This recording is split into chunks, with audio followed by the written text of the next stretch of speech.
एक imaginary situation लेते हैं जहां पर दो लोग आपस में कम्युनिकेट कर रहे हैं। पहला पर्सन दूसरे से कहता है, बुरा मत मानना, पर क्या एक बात पूछ सकता हूं तुमसे। इंग्लिश में वो कैसे बोलेगा, आइए देखते हैं। Please don't mind, but can I ask you something. Please don't mind का मतलब क्या है? देखिए, प्लीज का यूज तो हम करते हैं कृपया कहने के लिए, पोलाइटली हम कुछ बात कह रहे हैं ना, इसीलिए हमने यूज किया प्लीज। डोंट माइंड मतलब माइंड मत करना, बुरा मत मानना। But can I ask you something, क्या मैं तुमसे कुछ पूछ सकता हूँ। इसको कहने के और भी कई तरीके हो सकते हैं, कुछ एग्जाम्पल मैं आपको बताती हूँ। Please don't take it the wrong way, गलत तरीके से मत लेना। Please don't feel bad, please बुरा मत मानना, बुरा फील मत करना। या फिर do you mind if I ask you a question, अगर मैं तुमसे कुछ पूछूं तो माइंड तो नहीं करोगे। ये सब तरीके हैं इस एक सेंटेंस को बोलने के। तो इससे हमें ये समझ आता है कि हिंदी से इंग्लिश में जब हम ट्रांसलेट करने की कोशिश करते हैं, बहुत सारे तरीके हैं, आप कुछ भी तरीका अपना सकते हैं। फीलिंग, इमोशन और जो आपका टोन है उस पर थोड़ा ध्यान देना है, बाकी तो कैसे भी कहा जा सकता है। फ्रेंड जवाब देता है, अरे बुरा क्यों मानूंगा, जो भी पूछना है पूछो। पहला पार्ट देखिए, बुरा क्यों मानूंगा, क्वेश्चन ही पूछ रहा है। क्यों मानूंगा, तो क्यों को हम कैसे बोलते हैं, वाई से। तो सेंटेंस हमारा शुरू होगा, why would I feel bad, क्यों फील बैड करूंगा या क्यों बुरा मानूंगा।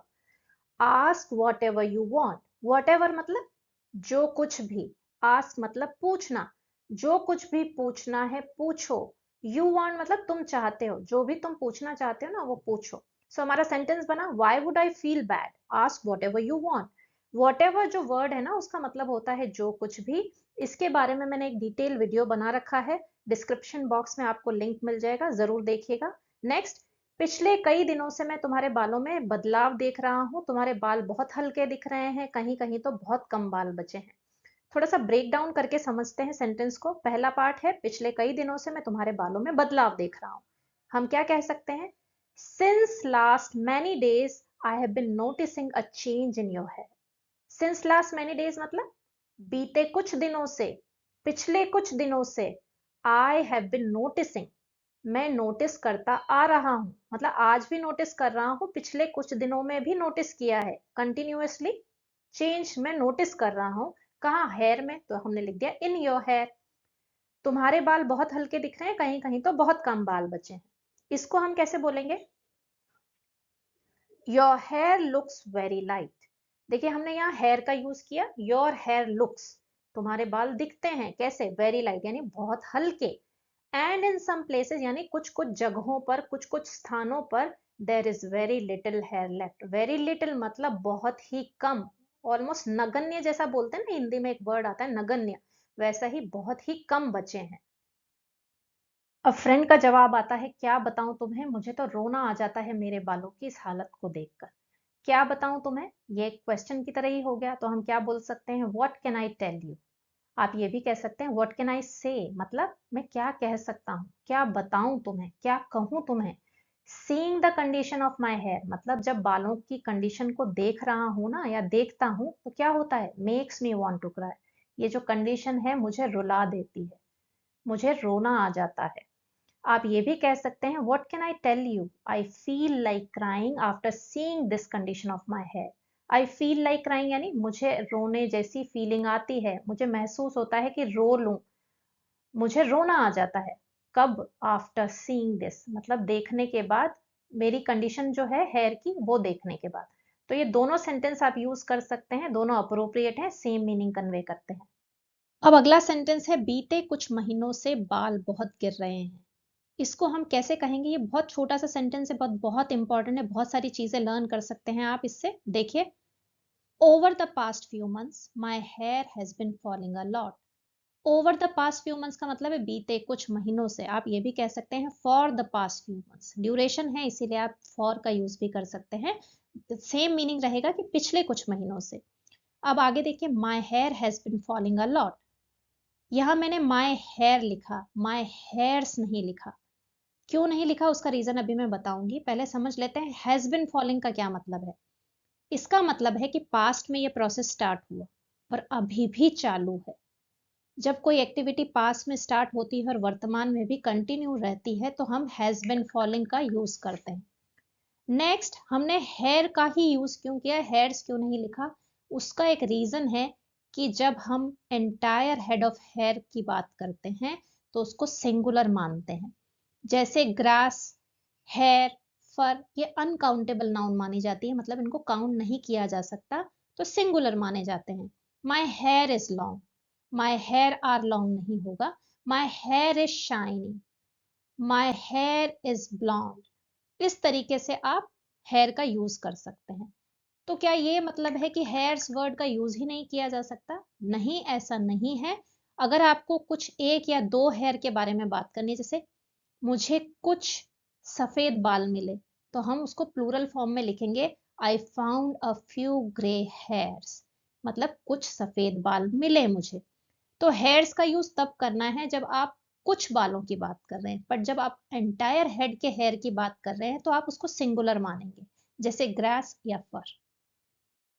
फिर है, जब भी बाल धोता हूं तो बालों का पूरा गुच्छा निकल आता है, सोकर उठते ही तकिए पर भी बाल मिलते हैं।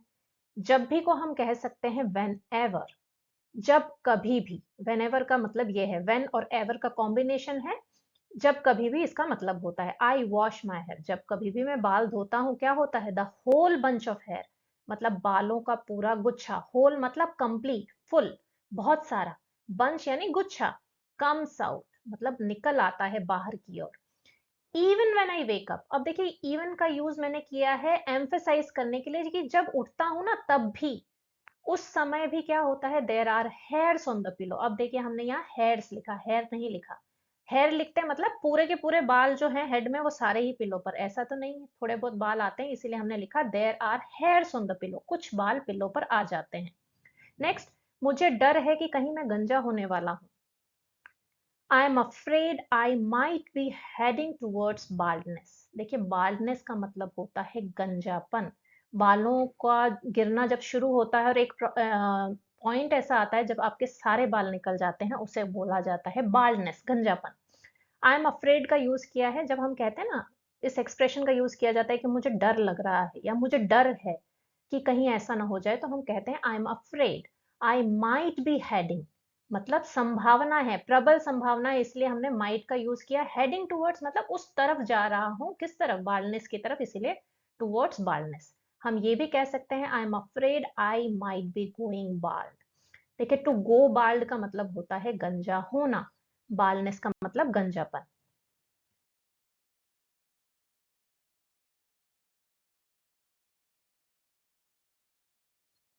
अरे इतना मत सोचा करो तुम, आजकल बाल झड़ने की समस्या लगभग सभी को है। तो हम कह सकते हैं he don't think so much, nowadays almost everyone has the problem of hair fall. देखिए हे का यूज आप कर सकते हैं, नहीं करेंगे तो भी ओके है। अरे और इस तरीके के जो एक्सप्रेशन है ना, आप कुछ भी बोल सकते हैं। इंग्लिश में यूजुअली हम बोलते हैं he don't think so much, मतलब इतना मत सोचो। नाउ अ डेज का क्या मतलब है, आजकल के लाइफ में, आजकल। ऑलमोस्ट एवरीवन यानी लगभग सभी को, पूरा कंप्लीट नहीं, लगभग सभी को, इसीलिए हमने कहा almost everyone has the problem, को समस्या है किसकी, हेयर फॉल की, इसीलिए हमने लिख दिया ऑफ हेयर फॉल। सो हमारा सेंटेंस बना, he don't think so much, nowadays almost everyone has the problem of hair fall. Next, अब मुझे देखो मेरे बाल नहीं गिर रहे लेकिन 35 की उम्र में सफेद हो रहे हैं, अब कुछ ही काले बाल बचे हैं। तो हम कह सकते हैं now look at me, my hair is not falling out, but at the age of just 35 it's turning gray, only a few black ones are left now। देखिए बहुत ही सिंपल है, समझेंगे ध्यान से। नाउ लुक एट मी मतलब अब मेरी तरफ देखो या मुझे देखो। क्या हो रहा है, my hair is not falling out, fall out का मतलब गिरना, नॉट फॉलिंग आउट यानी नहीं गिर रहे हैं। My hair is not falling out यानी मेरे जो बाल है ना सर में वो गिर नहीं रहे हैं, पर क्या हो रहा है उसको बताने के लिए हमने बट का यूज किया। एट द एज ऑफ 35 यानी 35 की उम्र पर, इट्स टर्निंग ग्रे यानी इट को हमने रेफर किया है बालों को बताने के लिए, इट्स टर्निंग ग्रे यानी ये सफेद हो रहे हैं, सफेदी में बदल रहे हैं। Only a few black ones are left now, मतलब कुछ ही काले बाल हैं जो बचे हैं, लेफ्ट नाउ मतलब अब बचे हैं। आगे फ्रेंड एक्सप्लेन करता है, लेकिन मैंने अपने इन आधे काले आधे सफेद बालों को अपना लिया है। भगवान ने जो दिया है उसे एक्सेप्ट करना ही चाहिए। इंग्लिश में हम कहेंगे, but I have embraced my salt and pepper hair, we must accept what God has given us. देखिए, सॉल्ट एंड पेपर हेयर का क्या मतलब है? आपने देखा है जब हम किसी रेस्टोरेंट में जाते हैं तो वहां पे एक बॉटल होती है जिसमें नमक और काली मिर्च का मिक्सचर रखा रहता है, तो वो थोड़ा सा काला और सफेद दोनों का कलर दिखाई देता है। वैसे ही अगर हमारे बाल आधे काले और आधे सफेद हो तो उन्हें कहा जाता है सॉल्ट एंड पेपर हेयर। ठीक है, उसके कलर की वजह से। सो एम्ब्रेस का मतलब क्या होता है? बट आई हैव एम्ब्रेस्ड मतलब मैंने अपना लिया है, उसको गले लगा लिया है, यानी जो स्थिति है उसको मैंने एक्सेप्ट कर लिया है। वी मस्ट एक्सेप्ट यानी हमें कर लेना ही चाहिए, अवश्य करना चाहिए। क्या? What God has given us, God ने जो भी हमें दिया है। नेक्स्ट, चाहे सफेद ही हो पर सिर पर बाल तो है ना तुम्हारे। गंजा होने से वास्तव में मेरे आत्मविश्वास पर असर पड़ा है, हमेशा टोपी पहन के रखता हूँ। अब वो काउंटर आंसर कह रहा है, तो देखिए क्या बोलेगा। Even if it is grey, at least you have hair on your head, going bald really affected my confidence, I always wear a cap. Even if it is grey मतलब चाहे सफेद ही हो, एटलीस्ट यानी कम से कम यू हैव हेयर, तुम्हारे पास बाल तो हैं, ऑन योर हेड तुम्हारे सर पर। गोइंग बाल्ड यानी गंजा हो जाना, रियली अफेक्टेड माई कॉन्फिडेंस, उसने गंजापन जो हो रहा है ना, जिस तरीके से वो गंजा हो रहा है या बाल खो रहा है, उससे उसके कॉन्फिडेंस पे बहुत असर पड़ा है। I always wear A cap, हमेशा मैं टोपी पहनता हूँ। अब यदि आपको कहना हो पहले मेरे बाल काफी घने थे, अब पता नहीं क्या हो गया है, मुझे बहुत शर्म महसूस होती है, तो हम कह सकते हैं My hair used to be quite thick before. Now I don't know what has happened. I feel very ashamed. देखिए, यूज टू बी का हमने जो यूज किया है उस वो ये बताने के लिए किया है कि पास्ट में या कभी किसी जमाने में ऐसा हुआ करता था, आज वो स्थिति नहीं है।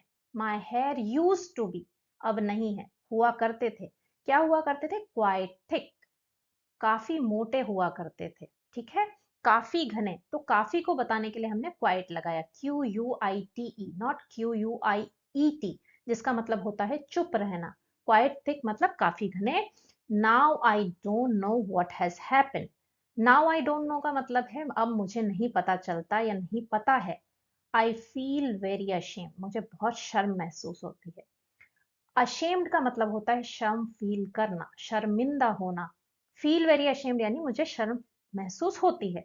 अब देखिए यहाँ पे जो हमने यूज किया है what has happened, what happened क्यों नहीं लिखा हमने, उसका मैं आंसर आपको अभी बताती हूँ, बहुत इंपॉर्टेंट है, ध्यान से समझिएगा। देखिए, व्हाट हैपेंड का मतलब होता है पास्ट में हम पूछ रहे हैं कि क्या हुआ था, उस दिन क्या हुआ था। पर अगर हम कहते हैं व्हाट हैज हैपेंड तो हम बोल रहे हैं क्या हुआ है। देखिए, जैसे सेंटेंस समझिए, what happened during the meeting yesterday. देखिए, मीटिंग कल थी, उस मीटिंग का प्रोसेस कल खत्म हो गया, तो हम पूछ रहे हैं कल की मीटिंग में क्या हुआ था। मीटिंग हुई और वो खत्म हो गई, उसका रेलेवेंस खत्म हो गया, वहां का वहां बात खत्म हो गई। पर अगर हम कहते हैं I just got home, what has happened since I left, हम कह रहे हैं कि अभी मैं घर आया हूं, जब से मैं घर से निकला हूं तब से क्या हुआ है, हम ये पूछ रहे हैं। मतलब पास्ट में कोई प्रोसेस हुई और अभी भी उसका रेलेवेंस है, तो हम यूज करते हैं व्हाट हैज हैपेंड। और जब पास्ट में कोई एक्शन हुआ और वो पास्ट में ही खत्म हो गया तो हम कहते हैं what happened. So what has happened, what happened का ये माइन्यूट सा डिफरेंस है, बट बहुत इंपॉर्टेंट है, समझ लीजिएगा और याद रखिएगा। इसमें शर्मिंदा होने वाली कोई बात नहीं है, तो हम क्या कह सकते हैं, there is nothing to be ashamed of in this. बहुत सारे लोगों को अपने जब बाल चले जाते हैं उन्हें ऐसी फीलिंग आती है, उन्हें अपने आप पर कॉन्फिडेंस रहता ही नहीं, तो हम ये जब एक्सप्रेशन बोलते हैं किसी को तो हम इस तरीके से बोलते हैं, there is nothing to be ashamed of in this.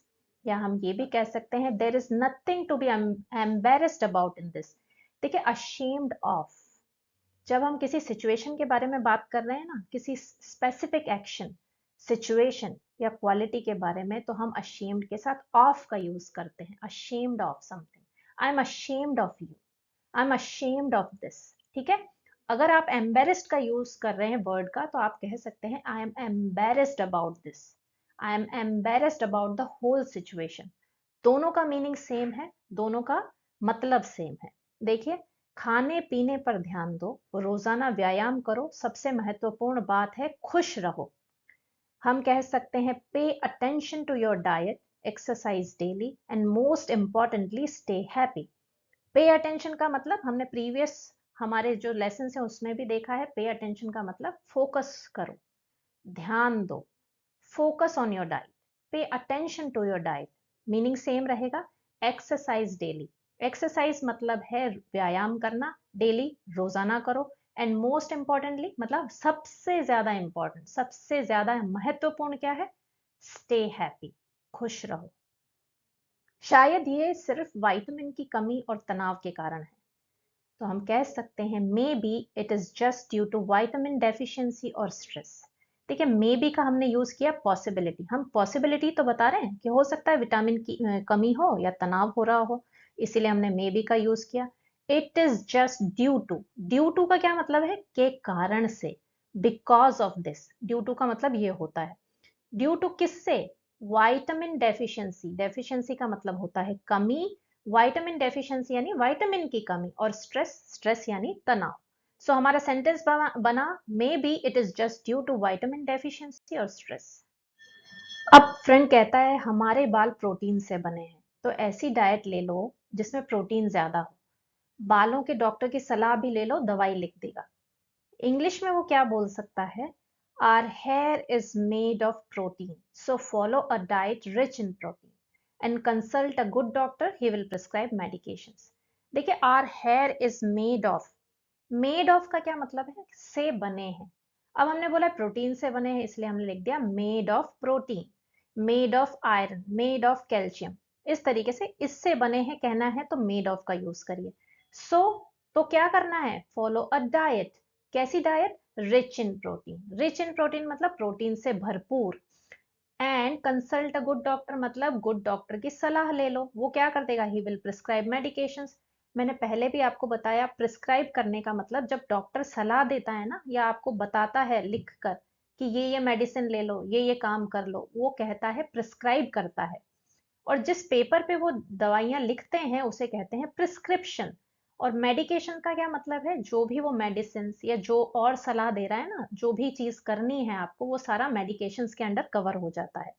अब सबसे इंपॉर्टेंट चीज, हेयर का जो डॉक्टर होता है वो होता कौन है, उन्हें क्या कहते हैं। देखिए, स्किन से रिलेटेड इश्यूज के लिए हम हमेशा डर्मेटोलॉजिस्ट के पास जाते हैं। डर्मेटोलॉजिस्ट ये स्किन, हेयर और नेल से रिलेटेड सारी डिजीज को देखते हैं, उसके बारे में सलाह देते हैं। अब अगर हमें स्पेसिफिक हेयर डॉक्टर के बारे में जानना है तो उन्हें कहा जाता है ट्रिकोलॉजिस्ट। ट्रिकोलॉजिस्ट का मतलब है बालों का डॉक्टर, जो सिर्फ बाल और स्कैल्प से रिलेटेड डिजीज को क्योर करते हैं, ट्रिकोलॉजिस्ट। और डर्मेटोलॉजिस्ट का मतलब है स्किन, हेयर, नेल, हर चीज का वो क्योर करने के लिए आपको सलाह दे सकते हैं। बात आगे बढ़ रही है, फ्रेंड कहता है आशा मत छोड़ो, जमाना बहुत आगे बढ़ गया है। इंग्लिश में वो कह सकता है don't give up hope, technology has come a long way. देखिए, गिव अप होप का क्या मतलब है, गिव अप समथिंग का मतलब होता है किसी चीज को छोड़ देना, ये मान लेना कि हम उसके बारे में कुछ कर ही नहीं सकते, हमसे होगा ही नहीं। So don't give up hope मतलब इसको छोड़ो मत, आशा को मत छोड़ो। Technology has come a long way मतलब बहुत एडवांस टेक्नोलॉजी आ गई है, तकनीक आगे बढ़ गई है। अब आप यहाँ नोटिस करिए, जमाना बहुत आगे बढ़ गया है, एग्जैक्ट उसका ट्रांसलेशन हमने नहीं किया, हमने जो उसका मीनिंग है ना वो हमने कन्वे कर दिया किसी और वर्ड को यूज करके। तो हमें ऐसा ही करना है, हमें एग्जैक्ट ट्रांसलेशन करने की कोशिश कभी भी नहीं करनी है। फीलिंग होनी चाहिए, इमोशन सेम होना चाहिए, टोन हमको ध्यान रखनी है कि कैसा सेंटेंस बनाना है। नेक्स्ट देखते हैं, आजकल अगर कोई गंजा भी हो जाए तो उसके लिए हेयर ट्रांसप्लांट जैसे विकल्प मौजूद हैं। हम कह सकते हैं nowadays even if someone goes bald there are options like hair transplants. Nowadays का मतलब है आजकल, इवन इफ समवन स्ट्रेस डाला है हमने और कहा है अगर कोई गंजा भी हो जाए। गोज बाल्ड का मतलब देखिए, टू गो बाल्ड मतलब गंजा हो जाना। इफ समवन गोज बाल्ड मतलब अगर कोई गंजा हो जाता है तो क्या होता है, there are options, options available हैं। कैसे, उसको बताने के लिए हमने लाइक का यूज किया, लाइक हेयर ट्रांसप्लांट, जैसे हेयर ट्रांसप्लांट। हेयर ट्रांसप्लांट एक सर्जिकल प्रोसीजर होता है जिसमें हेयर लॉस या फिर बाल्डनेस का ट्रीटमेंट किया जाता है। नेक्स्ट देखिए, और विग पहनने का विकल्प तो हमेशा ही है, मतलब विग, आपके पास एक और ऑप्शन है विग पहनने का, हेयर ट्रांसप्लांट है और विग भी पहन सकते हो। तो हम इंग्लिश में कह सकते हैं, and there is always the option of wearing a wig. To wear a wig मतलब विग पहनना, वेयरिंग अ मेकअप मतलब मेकअप पहनना, मेकअप लगाना। देयर इज ऑलवेज मतलब हमेशा है, क्या है, ऑप्शन, इसलिए हमने कहा there is always the option of wearing a wig. और फ्रेंड फर्दर ऑप्शन बताता है, आप स्टिक ऑन टू पे पहन सकते हो और बालों का वॉल्यूम दिखाना हो तो हेयर एक्सटेंशन भी लगा सकते हो। देखिए सबसे पहले हम समझते हैं हेयर एक्सटेंशन कैसा दिखता है। ये है हेयर एक्सटेंशन और ये है टू पे। इसे टूपी नहीं कहा जाता, टू पे कहा जाता है। ये बना बनाया एक हेयर का स्ट्रक्चर होता है जिसे सिर्फ आप हेयर पे चिपका सकते हैं स्कैल्प के ऊपर। और हेयर एक्सटेंशन जो होते हैं बालों को लंबा दिखाने के लिए या घना दिखाने के लिए यूज होते हैं। अब हम क्या कह सकते हैं, you can wear a stick on toupee or hair extensions can also be used to increase the volume of hair. Volume का क्या मतलब है, बाल अगर पतले दिखते हो तो हमें घने दिखाने की कोशिश करनी है तो वॉल्यूम दिखाना होता है, उसका मतलब ये है। वॉल्यूम का मतलब घना दिखाना। अब स्टिक ऑन टूपे मतलब चिपकाने वाला टूपे पहन सकते हो, और हेयर एक्सटेंशंस भी कैन ऑल्सो बी यूज, यानी ये भी यूज किए जा सकते हैं, किसके लिए, to increase the volume of hair, बालों को घना दिखाने के लिए। कम्युनिकेशन और आगे बढ़ रहा है, फ्रेंड कहता है, और हमारे सदियों पुराने घरेलू नुस्खे हमेशा काम करते हैं। सदियों पुराने घरेलू नुस्खे क्या होते हैं, age old home remedies. Age old यानी पुराने हो चुके हैं, जिनकी उम्र बहुत बीत चुकी है। होम रेमेडीज यानी घरेलू नुस्खे। And are age old home remedies always work, हमेशा काम करते हैं। बहुत सिंपल सेंटेंस है। नेक्स्ट, आप अपने बालों की मालिश के लिए नारियल, बादाम का तेल और मेहंदी तेल जैसे प्राकृतिक तेलों का उपयोग कर सकते हैं। हम क्या कह सकते हैं, you can use natural oils like coconut oil, almond oil और rosemary oil to massage your hair. You can use का क्या मतलब है, आप यूज कर सकते हैं। प्राकृतिक तेल मतलब जो नेचर से बने हैं, नेचुरल है, तो नेचुरल ऑयल्स कहा। अब बताने के लिए कौन कौन से, तो हमने लाइक का यूज किया कि लाइक यानी जैसे कोकोनट ऑयल, नारियल का तेल को कोकोनट ऑयल बोला जाता है, बादाम के तेल को आमंड ऑयल बोला जाता है, मेहंदी के तेल को बोला जाता है रोजमेरी ऑयल। क्या करने के लिए, to massage your hair, hair को मसाज करने के लिए। नेक्स्ट, तेल को थोड़ा गुनगुना करो और अच्छे से जड़ से सिरे तक मालिश करो। जड़ क्या होती है, रूट्स, रूट्स को जड़ बोला जाता है, सिरे यानी टिप्स। रूट से लेकर टिप्स तक मालिश करो। अब इंग्लिश में बोलेंगे कैसे, warm the oil until it's lukewarm, then massage from the roots to the tips। देखिए warm the oil का मतलब गरम करो, until कब तक करना है उसको बताने के लिए हमने until का यूज किया। कब तक गरम करना है, जब तक it is lukewarm। lukewarm का मतलब होता है ज्यादा गरम नहीं, गुनगुना सा, हल्का सा गरम। देन उसके बाद क्या करना है, massage from the roots to the tips, जड़ से सिरे तक मालिश करो। अब लास्ट में फ्रेंड कहता है, और लोग क्या कहते हैं उसकी चिंता मत करो। ये सबसे इंपॉर्टेंट चीज है, हमें भी चिंता नहीं करनी चाहिए कि लोग हमारे बारे में क्या कह रहे हैं। अगर हम इंग्लिश लर्न कर रहे हैं तो बिल्कुल डेडिकेशन के साथ करना है, चिंता नहीं करना कोई हम पे हंस रहा है या कोई हमारा फन बना रहा है। आप प्रैक्टिस करते रहिए, लर्न करते रहिए। देखिए इंग्लिश में हम क्या बोल सकते हैं, and don't worry about what people से। डोंट वरी मतलब चिंता मत करो, यू डोंट केयर, चिंता मत करो, केयर मत करो, अबाउट यानी किसके बारे में, व्हाट पीपल से, जो लोग कहते हैं उसके बारे में चिंता मत करो। सो हमारा सेंटेंस बना, and don't worry about what people से।